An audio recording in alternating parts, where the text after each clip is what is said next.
Elle l'a abandonné dans un bidonville, des années plus tard, il est devenu le médecin qui l'a sauvé. C'est l'histoire bouleversante d'une mère détruite par ses choix, et d'un fils qui a choisi de pardonner au lieu de haïr.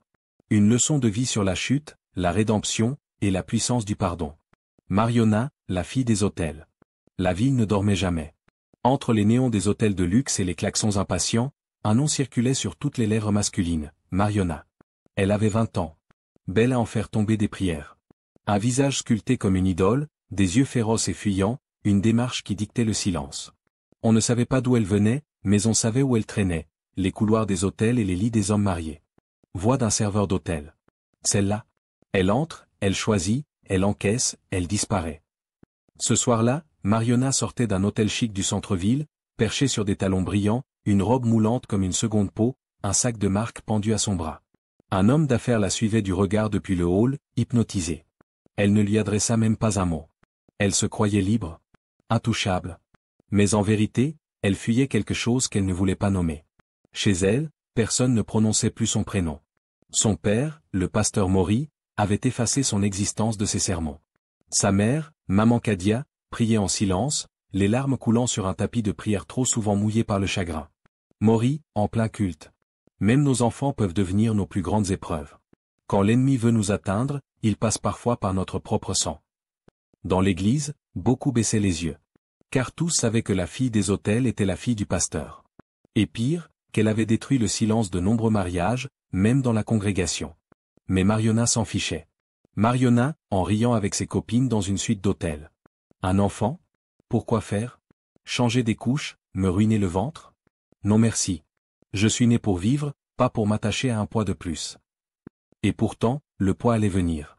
Quelques semaines plus tard, elle sentit un malaise en se maquillant, vertige, sueur, nausée. Elle haussa les épaules et alla voir un médecin dans une clinique privée, habitué à ce genre de visite. Médecin, regardant les résultats, hésitant. Mademoiselle Mariona, vous êtes enceinte. Elle explosa de rire, comme si on venait de lui raconter une blague de mauvais goût. Mariona. Parfait. On sait ce qu'il faut faire. Sortez-le-moi. Maintenant. Mais le médecin, habitué à la voir, n'avait pas le même ton que d'habitude. Médecin, grave. Ce n'est pas si simple. La dernière fois, vous avez frôlé l'hémorragie. Je vous l'avais dit, encore une fois, et vous risquez votre utérus. Ou votre vie. Elle se figea. Puis se leva brutalement. Mariona. Alors je vais ailleurs? Vous êtes devenu lâche, docteur. Elle claqua la porte. 2 jours plus tard, une autre clinique. Même verdict. Une troisième. Pire encore, si vous tenez à votre vie, gardez-le. Elle rentra chez elle, lança son sac contre le mur, hurla dans l'obscurité. Son corps devenait sa prison. Mariona, à elle-même, tremblante. Ce n'est pas possible. Pas moi. Pas maintenant. Mais la vie, elle, ne demandait pas d'autorisation. Ce fut le début du cauchemar, et le commencement d'un chemin qu'elle ne pourrait jamais effacer. Le poids de la haine. Les mois passèrent comme des années.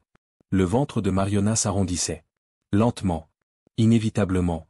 Elle vivait désormais dans un petit appartement à la périphérie de la ville, loin de la foule, loin des regards, loin des hommes qui l'avaient un jour désirée. Chaque matin, elle se regardait dans le miroir avec horreur. Ses traits changeaient. Sa taille fondait sous le poids de cette chose en elle. Elle ne voyait pas un enfant. Elle voyait un parasite. Elle ne parlait plus à personne. Son téléphone ne sonnait plus. Les anciens clients la fuyaient, comme on fuit une marchandise abîmée. La solitude la rongeait. Mariona, pleurant seule. Je t'ai pas demandé. Tu es venu pour me punir, n'est-ce pas? Le 9e mois arriva sans qu'elle s'en rende compte. Un soir, elle sentit la douleur la traverser comme une vague brûlante. Elle hurla, tomba à genoux dans sa cuisine. Il n'y avait personne. Aucune main. Aucun regard. Seulement la souffrance, brute. Elle accoucha seule. Elle, la fille des hôtels, était maintenant une femme pliée au sol, tenant un bébé couvert de sang, dans le silence d'une pièce sans lumière. Le bébé cria. Mariona, elle, ne pleura pas. Elle le regarda longtemps. Son front, ses doigts, ses yeux qu'il n'ouvrait pas encore. Puis elle détourna le regard. Et se mit à vomir. Mariona, haletant. Tu m'as détruite. Tu m'as déformée. Tu m'as enlevé ma vie. 3 jours plus tard, elle était debout, fragile mais déterminée. Le bébé, dans un vieux linge, pleurait sans fin. Elle ne le portait pas. Elle le nourrissait à peine. Elle avait un plan. Ce soir-là, elle prit un sac.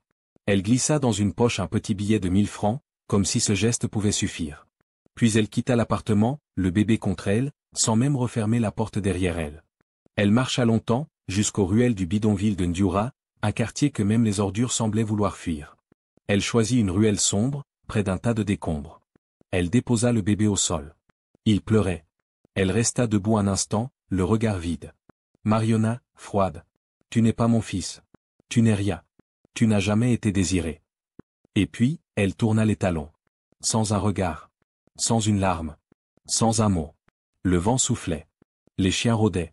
Et quelque part, dans le ciel noir, Dieu pleurait en silence. L'homme au regard juste.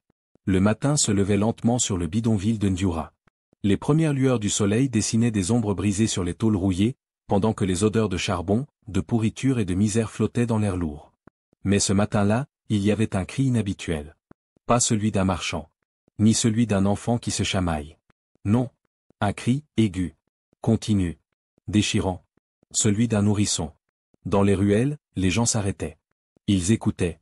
Ils chuchotaient. Vieille femme, inquiète. C'est un mauvais présage. Quelqu'un a abandonné un bébé? Ici? Chez les vivants morts? Jeune vendeur, fuyant. Faut pas s'en mêler. Ce genre d'histoire finit mal. Personne n'osait approcher. Mais au bout du chemin, un homme s'arrêtait net. Théo. Un grand gaillard, la cinquantaine, chemise usée, visage marqué par la vie, mais regard profond et droit comme un bois d'ébène. Il revenait du marché, tenant un sac de riz sous le bras, lorsqu'il entendit le cri. Il s'arrêta. Écouta. Puis se mit à marcher, lentement, guidé par ce bruit qui le serrait à la gorge. Et là, sous un vieux panneau tombé, près d'un mur effrité, il le vit. Un bébé. Tremblant. Sale. Abandonné. Les yeux fermés. La bouche ouverte de douleur. Théo, la voix brisée. Mon Dieu. Il tomba à genoux. Posa son sac de riz au sol. Puis, sans hésiter, il tendit les bras. Il prit l'enfant contre lui. Le bébé pleurait encore, mais un peu moins. Théo, le berçant doucement. Chut. Tu es vivant. Tu as froid. Mais tu es là. Je t'ai trouvé. Il se releva. Prit le chemin de chez lui. Quand il poussa la porte de sa petite maison faite de ciment et de planches, sa femme, Esha, sursauta. Elle faisait chauffer du mil. Esha, étonné. Théo? C'est quoi ça? C'est un bébé? Il posa l'enfant sur le lit, délicatement. Théo, essoufflé. Il était là-bas. Dans la rue. Tout seul. Jeté comme un chiffon. J'ai pas pu. Esha s'approcha. Elle regarda le bébé avec prudence, puis tendresse. Elle le toucha. Il était glacé. Esha, voix tremblante. Mon Dieu? Il aurait pu mourir. Ils se regardèrent. Théo posa sa main sur celle d'Esha. Théo. Depuis 10 ans, on prie. Depuis 10 ans, on espère. Ce bébé, il est peut-être la réponse. Esha. Mais si quelqu'un vient le réclamer? Et si on nous accuse? Et s'il n'est pas pour nous? Théo. Il n'a personne. Il pleurait. Il est vivant grâce à nous. Et moi, je suis prêt à me battre s'il le faut. Esha prit l'enfant dans ses bras. Il cessa de pleurer. Elle sourit, pour la première fois depuis longtemps. Esha. Alors on l'appellera Antonio. Celui qu'on n'attendait plus. Et dans cette petite maison pauvre, quelque chose de sacré venait de naître. Une famille. Le silence des origines. Les jours passèrent. Puis les semaines. Puis les années. Antonio grandissait dans la maison de Théo et Esha, entouré d'un amour simple mais vrai. Ils n'avaient pas de télévision, pas de voiture, pas d'or à leurs poignets. Mais ils avaient du pain chaque soir, une prière chaque matin, et un foyer où l'on ne criait jamais. Antonio, lui, avait ce regard calme des enfants qui ont pleuré trop tôt. À l'école, il était brillant. Discret. Poli. Il levait toujours la main avant de parler, aidait ses camarades à ranger les livres, souriait au maître. Mais, il ne riait presque jamais. Antonio, à Esha, un soir. Maman, pourquoi mes cheveux ne ressemblent pas aux tiens? Pourquoi je n'ai pas de photo de moi bébé? Pourquoi je n'ai pas ton nez? Esha hésita. Elle l'embrassa sur le front, comme elle faisait toujours. Esha, doucement. Parce que Dieu nous a cousus ensemble autrement. Pas par le ventre, mais par le cœur. Il ne comprit pas tout. Mais il ne posa pas d'autres questions. Pourtant, dans le silence de sa chambre, il écrivait souvent dans un petit cahier. Qui suis-je? D'où je viens? Pourquoi personne n'est venu me chercher? À l'école, la cruauté des enfants s'infiltrait comme du poison. Camarade 1, riant fort. Et, Antonio, tu sais qu'on t'a trouvé dans les ordures? Camarade 2. Ouais, t'es le bébé du bidonville. Le fil du démon et de la poussière. Les mots entraient dans sa peau comme des aiguilles invisibles. Un jour, Antonio rentra plus tôt que d'habitude. Il jeta son sac au sol, le visage fermé. Théo le regarda et l'appela. Théo. Viens ici, mon fils. Assieds-toi. Antonio obéit, lentement. Théo, sérieux? Qu'est-ce qu'il y a? Tu n'as pas touché à ton goûter. Tu ne souris plus. Est-ce que ta mère t'a grondé? Antonio secoua la tête, les yeux humides. Antonio, faiblement. Il m'appelle, le bébé du bidonville. Ils chantent même une chanson pour se moquer de moi. Ils disent que je suis un rejet. Un accident. Le cœur de Théo se brisa. Il posa sa main sur l'épaule de son fils. Théo, la voix forte, mais douce. Ne dis plus jamais ça. Tu es mon fils. Mon sang peut-être ne coule pas dans tes veines, mais mon amour pour toi est plus fort que 1000 liens de sang. Tu es tout ce que Dieu m'a donné de plus précieux. Antonio leva les yeux vers lui. Des larmes y brillaient, mais aussi une question. Antonio. Mais, oh pourquoi personne ne m'a gardé? Théo ne répondit pas tout de suite. Il se leva, alla chercher un petit carnet. Il le tendit à Antonio. Théo. Ce carnet, c'est le journal de ton arrivée. Le jour où je t'ai trouvé. Le jour où j'ai su que je ne serais plus jamais seul. Ce jour-là, je suis devenu père. Et toi, tu es devenu mon fils. Antonio serra le carnet contre lui. Il ne disait rien. Mais cette nuit-là, pour la première fois depuis longtemps, il rêva qu'il avait des ailes. Mariona et les illusions du luxe. Pendant qu'Antonio grandissait dans l'ombre, aimé pour ce qu'il était, Mariona, elle, vivait dans la lumière artificielle du vice. Elle avait repris sa place dans les couloirs des hôtels, mais le regard des hommes n'était plus le même. Il n'était plus admiratif. Il était consommateur. Ses traits commençaient à trahir les nuits blanches, ses joues creusées par les excès. Mais elle avait un objectif. Un dernier coup. Mariona, à elle-même, en se maquillant. Le dernier. Celui qui me sortira de tout ça, c'est Raymond. Le sénateur Raymond était un homme puissant, influent et dangereux. Il avait déjà 5 épouses officielles, mais cela ne l'empêchait pas de collectionner les maîtresses comme d'autres collectionnent des montres suisses. Quand il posa les yeux sur Mariona pour la première fois, c'était dans un salon d'hôtel. Elle portait une robe rouge, fendue jusqu'aux cuisses. Il ne détourna plus jamais le regard. Et Mariona sourit. Car elle savait qu'elle venait de trouver sa cible. Les mois passèrent. Raymond la couvrait de cadeaux, bijoux, appartements, voyages. Elle se pavanait dans les rues comme une lionne dorée. Les femmes l'enviaient. Les hommes la désiraient encore. Mais il y avait une condition. Raymond, un soir, en fumant un cigare. Une femme, c'est bien. Mais une femme qui me donne un fils, ça, c'est une héritière. Et là, Mariona sentit le piège se refermer. Elle avait bâti sa vie sur le rejet de la maternité. Mais maintenant, elle voulait un enfant plus que tout. Un enfant, pour acheter une place. Une grossesse, pour acheter une bague. Elle consulta des gynécologues. Des féticheurs. Des marabouts. Tous avaient la même réponse. Votre corps est endommagé. Vos chances sont très faibles. Certains furent plus cruels. Trop d'avortements. Trop de produits. Trop tard. Un soir, seule dans sa baignoire en marbre, elle s'effondra. Mariona, pleurant à haute voix. Ô Seigneur, je sais que j'ai péché. Je sais que j'ai rejeté le don que tu m'avais fait. Mais donne-moi une chance. Une seule. Un fils. Juste un fils. Le silence lui répondit. Et pendant ce temps, dans une autre ville, ce fils qu'elle avait autrefois jeté dans la poussière, s'apprêtait à entrer dans une des meilleures universités du pays. Antonio, du haut de ses 17 ans, venait d'être sélectionné pour une bourse exceptionnelle. Il se tenait droit devant Théo et Escha, le regard rempli de fierté, mais aussi d'humilité. Antonio, ému. Je ne sais pas encore ce que je veux être. Mais je sais que je veux sauver des vies. Aider ceux qui sont seuls. Parce que moi, je n'ai pas été abandonné, pas vraiment. Théo et Escha pleuraient. En silence. Théo. Va, mon fils. Que le monde voie ce que Dieu peut faire avec une vie qu'on croyait perdue. Et le destin, silencieux mais précis, se préparait à réunir la mère et le fils.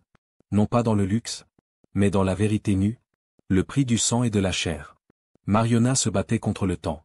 Ses prières devenaient plus intenses, ses soins médicaux plus coûteux, ses espoirs plus désespérés. Elle avait entendu parler d'un homme dans une ville voisine. Un guérisseur mystérieux. Un faiseur de fécondité. Des femmes stériles juraient avoir eu des jumeaux grâce à lui. Alors Mariona prépara ses bijoux, mit ses dernières économies dans une enveloppe, et monta dans la voiture de son chauffeur. Elle portait une robe beige, simple mais chic, le visage marqué mais maquillé. Dans sa tête, une seule pensée. Mariona, à elle-même. Je veux un enfant. Qu'importe le prix. Mais ce que la vie allait lui donner? Ce n'était pas un enfant. C'était le jugement. La voiture roulait vite. Trop vite. La pluie fine glissait sur le pare-brise, les phares découpaient la brume du petit matin. Et puis soudain, un cri. Un choc. Une lumière blanche. Le noir total. Mariona se réveilla dans un silence assourdissant. Un plafond blanc. Des tubes. Des machines. L'odeur acide des antiseptiques. Elle voulut bouger. Impossible. Elle voulut crier. Sa gorge était sèche. Une infirmière entra en courant. Infirmière, doucement. Mademoiselle? Vous êtes à l'hôpital. Vous avez eu un grave accident. Mais vous êtes en vie. Mariona cligna des yeux. Son chauffeur? Médecin, l'air grave. Il n'a pas survécu. Mort sur le coup. Le souffle de Mariona s'arrêta. Mais ce n'était pas fini. Médecin, posant une main sur son lit. Vous devez être forte. L'accident a touché votre colonne vertébrale. Vos genoux sont broyés. Vous ne marcherez plus. Le silence explosa en elle comme une bombe. Elle hurla. Elle frappa les draps. Elle trembla jusqu'à s'évanouir. Les jours suivants, personne ne vint. Pas une amie. Pas un appel. Pas même le sénateur Raymond, qu'elle avait tant servi. Elle fit appeler son contact. Un vieil assistant du politicien. Il répondit froidement. Message vocal. Madame Mariona. Le sénateur vous souhaite un prompt rétablissement. Mais vous ne faites plus partie de ses priorités. Et là, le sol s'effondra. Elle, la femme de luxe, la maîtresse d'un puissant, se retrouvait seule, brisée, inutile. 3 mois plus tard, on la relâcha. Elle retourna chez elle en fauteuil roulant, comme une étrangère dans sa propre maison. Elle engagea une domestique, Tina, une jeune fille silencieuse et serviable. Mais Mariona n'était plus la même. Elle parlait seule. Elle pleurait la nuit. Et surtout, elle regrettait. Elle regrettait ce bébé qu'elle avait abandonné. Elle revoyait ses cris. Sa couverture sale. Le lampadaire du bidonville. Mariona, à voix basse, un soir. Tu étais peut-être, ma seule chance. Mon seul héritier. Mon seul amour. Mais il était trop tard. Et elle ne savait pas encore que la vie allait continuer à lui faire payer, jusqu'au dernier souffle. La trahison de Tina. Dans sa grande maison silencieuse, Mariona vivait comme une reine sans royaume. Elle passait ses journées devant la fenêtre, en fauteuil roulant, à regarder les gens marcher. Elle qui ne marcherait plus jamais. Elle vivait grâce aux économies qui lui restaient de son temps avec le sénateur Raymond. Pas assez pour redevenir la femme qu'elle avait été. Mais trop pour mourir tout de suite. Alors elle décida de se relever. De faire quelque chose de noble. Investir. Se reconstruire. Lancer une entreprise. Mais comment, seule et affaiblie? C'est là qu'intervint Tina. Petite, discrète, tête toujours baissée, Tina était la domestique parfaite. Elle faisait le ménage, préparait les repas, aidait Mariona à se laver, la portait parfois jusqu'au fauteuil. Mariona, en soupirant. Si seulement j'avais eu une fille comme toi. Mais derrière ces gestes doux, Tina écoutait. Tina observait. Tina planifiait. Un soir, alors que Mariona parlait au téléphone à un ancien contact pour discuter d'un projet d'importation de cosmétiques, Tina entendit 2 mots magiques, argent restant. Le lendemain, elle appela discrètement son petit ami, un arnaqueur professionnel. Ils montèrent un plan parfait. Il se ferait passer pour un entrepreneur à succès. Il gagnerait la confiance de Mariona. Il lui proposerait une fausse société dans laquelle investir. Et comme prévu, Mariona mordit à l'hameçon.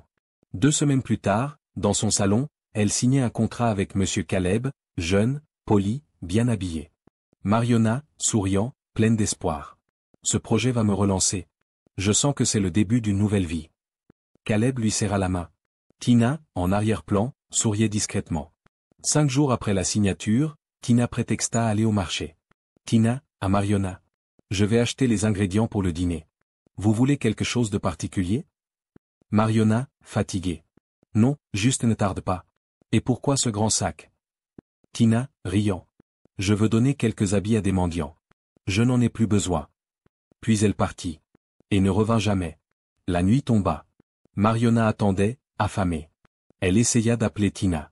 Aucun réseau. Le lendemain, elle contacta la police. Policier au téléphone. Madame, selon la loi, vous devez attendre 48 heures avant de signaler une disparition. Elle passa la nuit dans l'angoisse. Et au matin, son téléphone vibra. Un message. De Tina. Bonjour madame. Inutile de vous inquiéter. Je ne travaille plus pour vous. Le monsieur dans lequel vous avez investi? C'est mon petit ami. On a pris tout votre argent. Vous ne nous retrouverez jamais. Merci pour tout. Bonne journée. Mariona sentit son cœur lâcher. Elle se mit à transpirer, trembler, crier. Mariona, hurlant seule. Vous m'avez tout pris. Tout. Elle tenta d'appeler quelqu'un. Personne ne répondit. Elle comprit, dans ce moment glacé, que la dernière étincelle de sa richesse venait de s'éteindre. Et elle n'était plus qu'une femme brisée, ruinée, sans amour, sans avenir. Les jours suivants furent les plus longs de la vie de Mariona. Le frigo vide. Le compte bancaire bloqué. Plus de domestiques. Plus d'argent. Plus personne. Elle tentait de ramper jusqu'à la porte pour appeler à l'aide. Mais personne ne venait. Le quartier l'avait oubliée comme un vieux meuble abandonné dans une ruelle. Mariona, en murmurant. Est-ce ça, la fin d'une reine? Les factures s'empilaient. Le courant fut coupé. Puis l'eau. Puis la lettre de mise en demeure arriva, glissée sous la porte. Expulsion sous 48 tâches. Elle ne résista pas. Elle n'avait plus la force. 2 jours plus tard, 2 hommes entrèrent et vidèrent l'appartement. Ils ne lui adressèrent même pas la parole. Ils prirent son fauteuil roulant, ses affaires, son lit. Et la laissèrent là, sur le trottoir. Une voisine lui lança une couverture par pitié. Voisine, à une autre. Tu vois, c'est elle. La maîtresse du sénateur. Elle est tombée bas. Mariona erra ensuite dans les rues, en fauteuil de secours, mendiant pour un peu d'eau, un morceau de pain. La pluie tombait souvent. Elle dormait sous des abris en tôle, l'odeur des égouts pour seule compagne. Les passants ne la regardaient même plus. Elle, qui avait été convoitée, redoutée, enviée, n'était plus qu'un corps inutile dans un monde pressé. Un matin, dans un silence écrasant, elle roula son fauteuil au milieu de la route. Elle ferma les yeux. Une voiture approchait. Mariona, à voix basse. Frappe. Frappe-moi. Qu'on en finisse. Mais le destin, une fois encore, choisit la cruauté la plus ironique. La voiture pila juste à temps. Le conducteur en sortit en panique, les yeux brillants de peur. C'était Antonio. Il se précipita vers elle. Antonio, haletant. Madame. Vous allez bien? Vous êtes blessée? Mariona, épuisée, en larmes. Pourquoi t'as freiné? Tu aurais dû me tuer. Antonio la regarda avec pitié. Il ne savait pas encore qui elle était. Mais il sentit en elle une douleur familière. Alors il appela une ambulance. Il l'emmena à l'hôpital. Et il resta à ses côtés. Il ignorait que cette femme brisée était celle qui l'avait jetée. Le visage de la vérité. La chambre d'hôpital était calme. La lumière du matin filtrait à travers les stores. Le cœur battant encore fort, Antonio était assis à côté du lit. La femme qui l'avait secouru la veille, cette silhouette fragile et brisée, dormait profondément. Des cernes violets creusaient son visage. Sa peau, jadis éclatante, pendait comme un rideau fatigué. Et pourtant, il y avait quelque chose. Quelque chose dans la forme de son menton. Quelque chose dans le ton de sa voix, la veille, quand elle avait murmuré. Ma vie est finie, mon garçon, je t'ai perdu. Ces mots résonnaient dans sa tête comme un écho impossible à ignorer. Quelques heures plus tard, elle se réveilla. Antonio s'approcha. Antonio, d'où? Madame?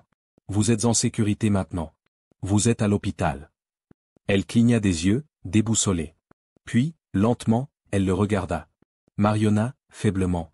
C'est toi, tu m'as sauvé. Pourquoi? Antonio. Je ne pouvais pas vous laisser mourir. Il lui tendit un verre d'eau. Elle but, les mains tremblantes. Il hésita. Puis s'assit. Antonio, mais dites-moi, qu'est-ce qui vous a poussé à ça? Vous étiez prête à mourir. Un silence. Puis une brèche. Elle baissa la tête. Puis parla. Mariona, en larmes. Tu veux la vérité? Tu l'auras. J'ai vécu dans le luxe, dans le mensonge. J'ai tout gaspillé. Argent, homme, amour. Et j'ai abandonné un bébé. Un petit garçon. Dans un bidonville. Il pleurait. Je ne l'ai même pas regardé. Je l'ai laissé là. Et maintenant il me manque chaque jour. Le cœur d'Antonio se serra. Son souffle s'arrêta. Ses mains tremblaient. C'était elle. C'était elle. Il se leva lentement, le visage figé. Sortit de la chambre. Marcha droit jusqu'à son bureau. Et fit ce qu'il n'avait jamais osé faire. Un test ADN. 3 jours plus tard, le résultat arriva. Positif. Mariona était sa mère biologique. Antonio s'effondra. Il tomba à genoux dans les couloirs vides. Un cri silencieux le secoua de l'intérieur. Antonio, murmurant à lui-même. Pourquoi toi? Pourquoi maintenant?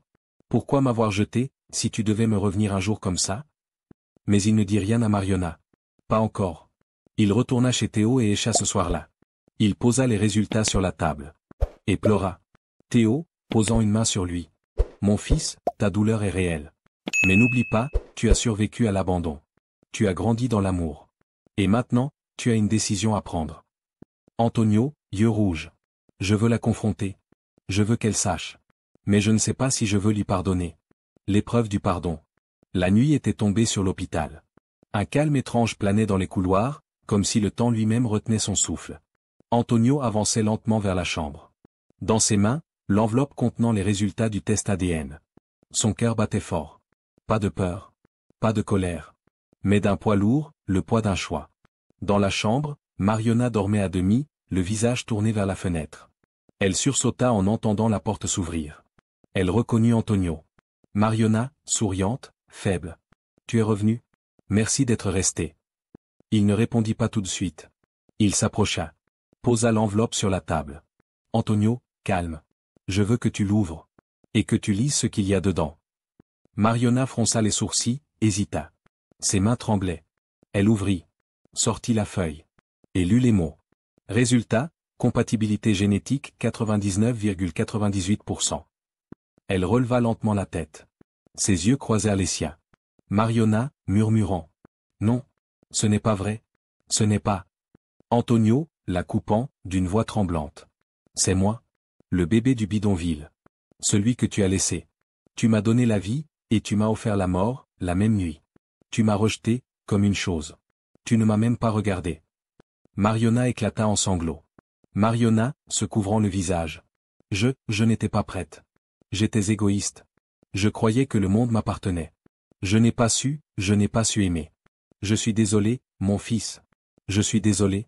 Je t'ai perdu, je t'ai trahi. Pardonne-moi. Je t'en supplie. Un silence s'installa. Lourd. Étouffant. Puis, Antonio, à voix basse. Je t'ai haï. J'ai rêvé de te maudire. Mais aujourd'hui, je suis debout. Je suis médecin. Grâce à Théo. À Escha. Pas à toi. Mariona sanglotait comme une enfant. Antonio, lentement. Et pourtant, malgré tout, je choisis de ne pas te haïr. Pas pour toi. Pour moi. Il s'approcha. Posa une main sur son épaule. Antonio, les yeux humides. Je ne sais pas si je t'aimerai un jour. Mais je peux, apprendre à te regarder sans douleur. Et si tu veux, on peut essayer de construire, quelque chose. Mariona leva les yeux, bouleversée. Mariona, en larmes. Tu es plus grand que moi. Plus noble que moi. Merci, Antonio. Merci mon fils. Ce soir-là, ils pleurèrent ensemble. Deux âmes brisées. L'un, par l'abandon. L'autre, par le remords. Mais tous deux liés par ce que le destin n'avait pas pu détruire, le sang et l'espoir. L'arbre des secondes chances. Quelques semaines s'étaient écoulées depuis la révélation. Antonio continuait son travail à l'hôpital avec la même rigueur, mais son cœur n'était plus aussi lourd.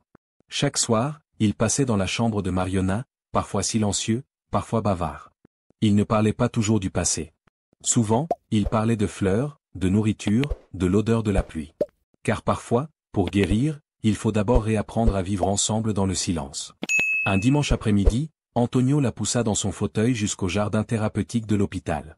C'était un endroit paisible, des bancs en pierre, des arbres jeunes, et un figuier planté au centre. Antonio, s'arrêtant. C'est ici que je viens quand je suis fatigué. Quand la vie me pèse. Mariona, doucement. Et aujourd'hui, tu m'as amené ici. Antonio. Parce que je veux planter quelque chose avec toi. Il sortit une petite boîte de sa poche. À l'intérieur, une graine enveloppée dans un mouchoir. Antonio. Ce n'est pas grand-chose. Mais j'aimerais qu'on plante un arbre ensemble. Pas pour oublier. Pour marquer le jour où on a décidé de recommencer. Il fit un petit trou dans la terre. Y plaça la graine. Mariona, les larmes aux yeux, la recouvrit avec ses doigts affaiblis. Mariona, murmurant. Tu n'es pas né de moi? Tu m'as fait renaître. Les jours suivants, elle demanda à voir Théo et Escha. Lorsqu'ils entrèrent dans la chambre, elle fondit en larmes. Mariona, à genoux dans son cœur. Je ne mérite ni votre pardon, ni votre bonté. Mais merci, d'avoir aimé mon fils quand moi, je l'ai détruit. Merci d'avoir été les parents qu'il me fallait être. Escha s'approcha. Elle la prit dans ses bras, sans un mot. Escha, les yeux brillants. Tu l'as mis au monde. Mais Dieu a choisi que nous l'aimions pour deux. Maintenant, à toi de l'aimer pour trois. Dans les mois qui suivirent, la santé de Mariona s'améliora. Elle décida d'utiliser le peu qu'il lui restait pour lancer une organisation caritative, en partenariat avec Antonio. Les Racines de l'Espoir, une fondation dédiée aux enfants abandonnés et aux mères en détresse. Elle y mettait toute son énergie, du fond de son fauteuil. Et chaque jour, elle arrosait l'arbre qu'ils avaient planté. Antonio, lui, continuait sa mission, soigner, consoler, écouter. Il ne présentait plus Mariona comme sa mère biologique. Il disait simplement « C'est la femme qui m'a appris que même le rejet peut fleurir, s'il est arrosé par le pardon. » Les Racines de l'Espoir. 1 an s'était écoulé depuis que Mariona avait frôlé la mort. Et trouvé la vie dans les yeux de celui qu'elle avait abandonné. Aujourd'hui, elle n'était plus la femme des hôtels, ni la maîtresse des puissants. Mais la fondatrice d'un centre niché au cœur d'un ancien entrepôt réaménagé. Un lieu lumineux, modeste mais vivant, qu'on appelait désormais les Racines de l'Espoir. Ici, chaque mur racontait une histoire. Des dessins d'enfants. Des photos de bébés adoptés. Des lettres encadrées de mères qui avaient été sur le point de tout abandonner, mais qui avaient choisi de rester.